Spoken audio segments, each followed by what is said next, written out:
بسم اللہ الرحمن الرحیم۔ السلام علیکم۔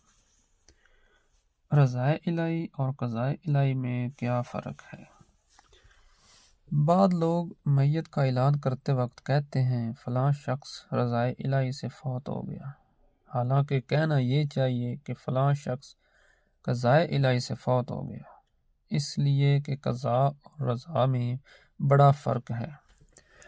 قضاء کا معنی ہوتا ہے تقدیر الہی، نوشتہ تقریر، فیصلہ، اتفاق یا حادثہ، جبکہ رضا کا معنی ہوتا ہے مرضی، خوشنودی اور خوشی۔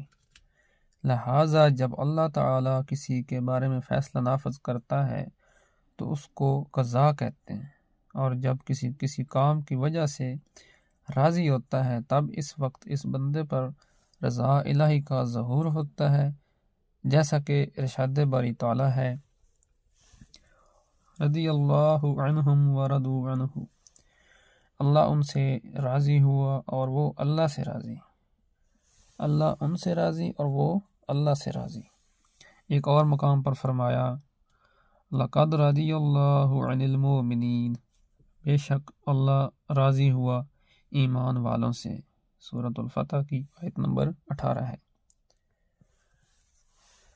ارشاد باری تعالیٰ ہے وَرَضِيتُ لَكُمُ الْإِسْلَامَ دِينًا، اور تمہارے لیے اسلام کو دین پسند کیا۔ مزید فرمایا وَلَوْ أَنَّهُمْ رَضُوا مَا آتَاهُمُ اللَّهُ وَرَسُولُهُ، اور کیا اچھا ہوتا اگر وہ اس پر راضی ہوتے جو اللہ و رسول نے ان کو دیا۔ یہ رہا قرآن مجید میں رضا کا استعمال۔ جہاں تک قضاء کا تعلق ہے تو متعدد آیات میں رب کریم نے لفظ قضاء کو استعمال فرمایا ہے۔ ان کو دیکھ کر پتہ چلتا ہے کہ لفظ قضاء کا معنی و مفہوم کیا ہے، جیسا کہ اللہ تعالیٰ نے فرمایا وَقَضَىٰ رَبُّكَ أَلَّا تَعْبُدُوا إِلَّا إِيَّاهُ وَبِالْوَالِدَيْنِ إِحْسَانًا، اور تمہارے رب نے حکم فرمایا کہ اس کے سوا کسی کو نہ پوجو اور ماں باپ کے ساتھ اچھا سلوک کرو۔ وَاللَّهُ يَقْضِي بِالْحَقِّ، یہاں پہ اللہ نے فرمایا اور اللہ سچا فیصلہ فرماتا ہے۔ مزید فرمایا فَلَمَّا قَضَيْنَا عَلَيْهِ الْمَوْتَ، پھر جب ہم نے اس پر موت کا حکم بھیجا۔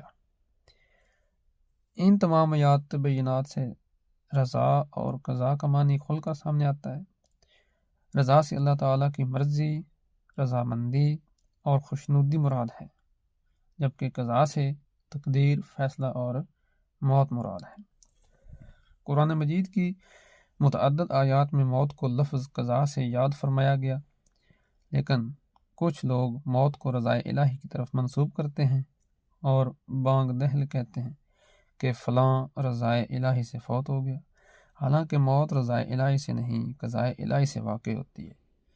رضا اور قضاء میں بڑا فرق ہے۔